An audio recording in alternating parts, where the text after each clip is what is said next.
So, let's talk about Fallout 76 Wastelanders. Over the past couple weeks, I have put more time into this game than I thought I ever would. And after all that, I can say that this game is decidedly. Everything negative that's been said about base Fallout 76 still holds true after Wastelanders. The base game's quests are terrible, the robot NPCs are totally unengaging, and the random events are pretty shit.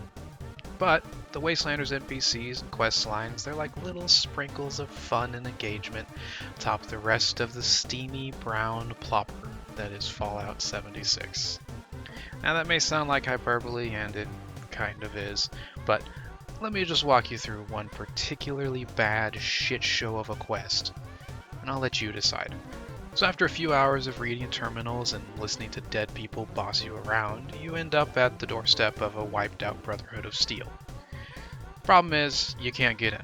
There's a gate blocking the way, and you need to be a member of the US Army and have a valid government-issued ID to get in. No problem, right? Shouldn't be that hard. Wrong. First, you have to go to an army camp and talk with a Mr. Gutsy, playing the role of Sarge. But he won't talk to you unless you're dressed in army fatigues. And to get those army fatigues, you have to go look through the barracks to find a note that says you should have army fatigues. And then you take the note over to a vending machine to get army fatigues, to then dress up like an army man, and then the Sarge will actually fucking talk to you. And after satisfying that retarded requirement for enrolling, you can finally start your basic training, which is just shooting some paper targets. And then you run an obstacle course, which is just pressing a bunch of buttons. And then you search a few rooms trying to sniff out which of three fucking mannequins, couldn't even bother to do robot NPCs for this one, is a commie. Which isn't even hard, there's one clue. One, and it points right at the commie. After all that, having been challenged exactly as much as Mike Tyson in a fucking fistfight with a paraplegic, you go to the live fire exercise. Which I thought, nice, okay, a little bit of combat. Maybe that'll, liven this quest up a bit. No, it didn't. It's just enemies like 30 levels lower than me, trickling in painfully slowly for over 5 minutes. Most of that time wasn't even spent fighting. It was just spent waiting for the fuckers to spawn. But I did get a compliment from Robo Sarge at the end, so it was all worth it. Does this sound horrendously boring yet? Hopefully not, because that wasn't even the worst of it. Now you get to go wait in line at the DMV and get a government-issued ID. And no, I'm not joking either. You literally have to go to the DMV, request paperwork, and then wait for your goddamn number to be called so you can talk to a Mr. Handy who talks slow as shit just to drag it out even more. And then he tells you, hey, guess what? You know that address you have on your paperwork? It's not registered, so you're going to have to bring in a piece of mail that has that address on it so then we can, confirm you live there.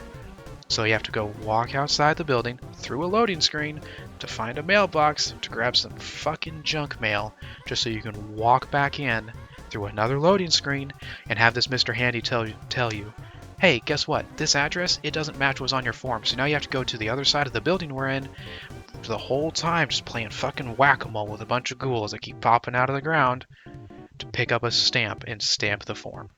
And you think, okay, fine, whatever. This is the last part of the quest. So you run to the other side of the building, killing fucking ghouls, stamp your paperwork, run back, hand it to this annoying little piece of shit Mr. Handy, just for him to say, oh, sorry, I only do renewals. You're gonna have to get back in line and talk to the other Mr. Handy.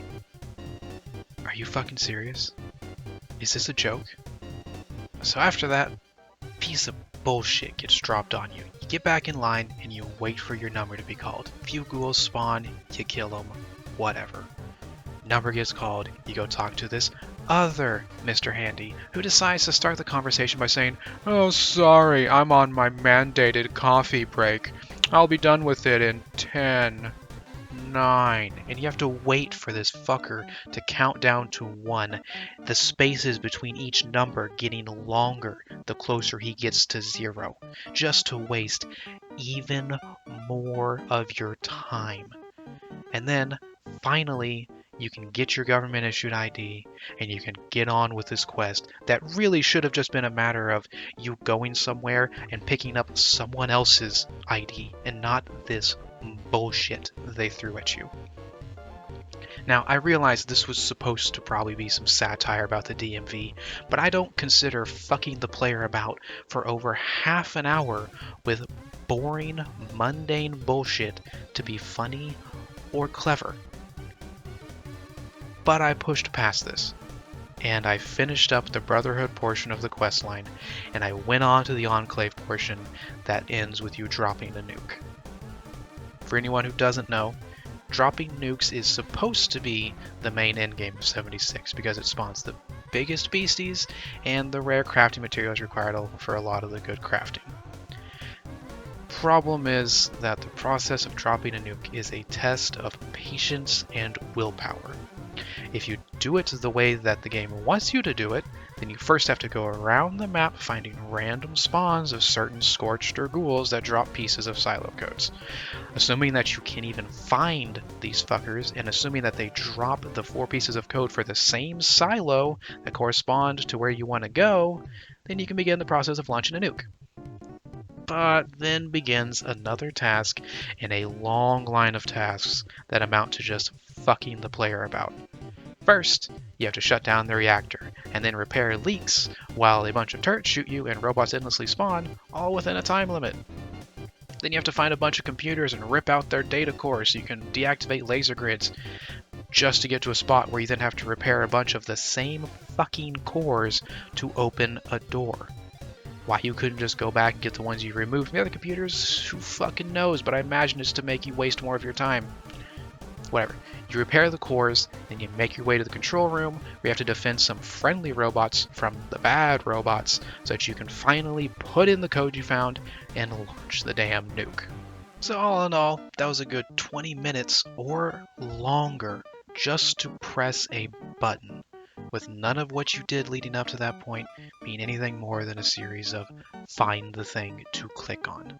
But hey, you know what? You just launched a nuke, right? You can go fight a Scorch Beast Queen. Should be fun, right? Right? No, it's not. Even with damn near everyone on the server helping, the Scorch Beast Queen is just a giant flying bullet sponge, and you're almost certainly only going to get 1 legendary from killing it, and it's not even guaranteed to be a 3-star legendary. You know, the thing that people actually want. But you know, even with all that annoyance, this could be forgivable if the fight with the Queen was actually interesting. There's plenty of games that, you know, don't have great rewards, but, you know, the combat's fun enough to keep you there. But that's not the case here. Fighting the Scorch Beast Queen is exactly the same as fighting any other Scorch Beast, except with many, many times the health. If you're a gun build, you're just going to sit there holding down mouse 1 on the Queen, and if you're a melee build, like I was, you're just going to run around avoiding its ranged attack, waiting for it to land so that you can run up and join in the holding down mouse 1. Now the problem with waiting for it to land is that this shit is entirely random, and how long it stays on the ground is also entirely random.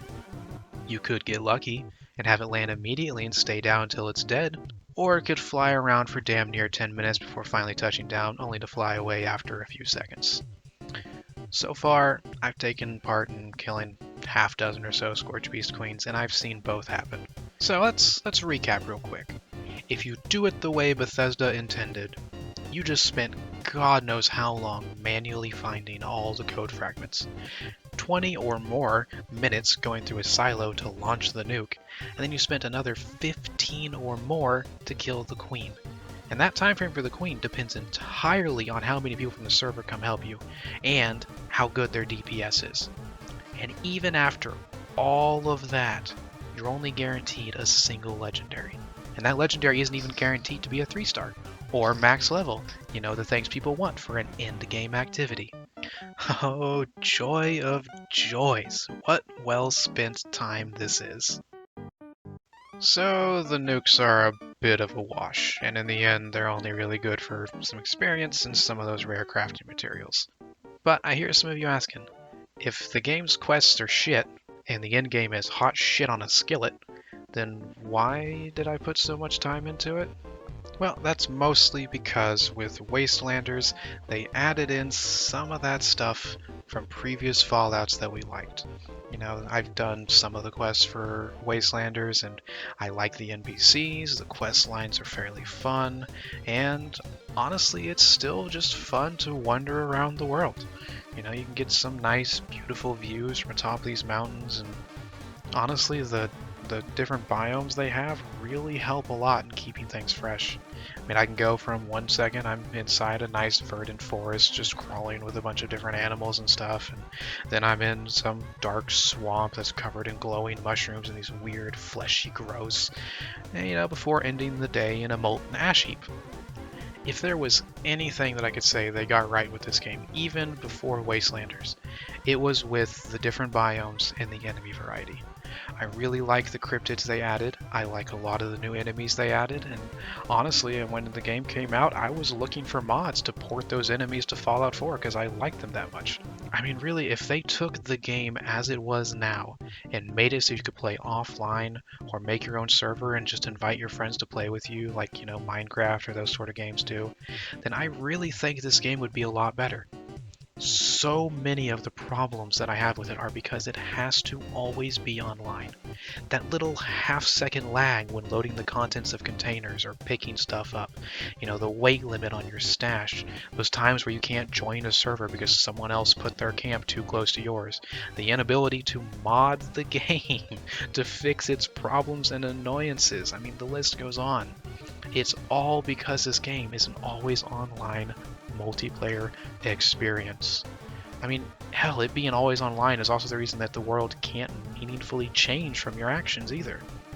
Whether that mean killing certain NPCs or just changes in the environment.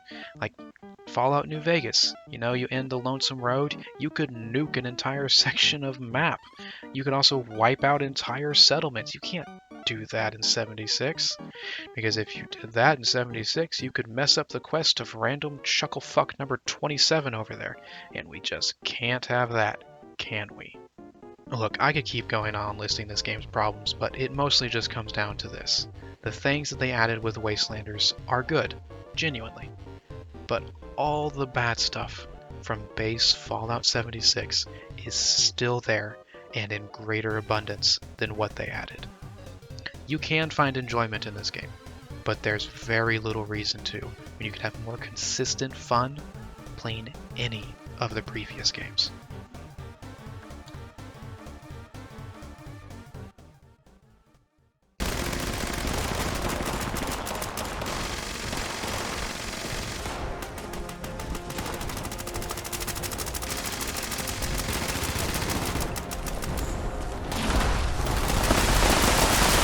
Holy shit!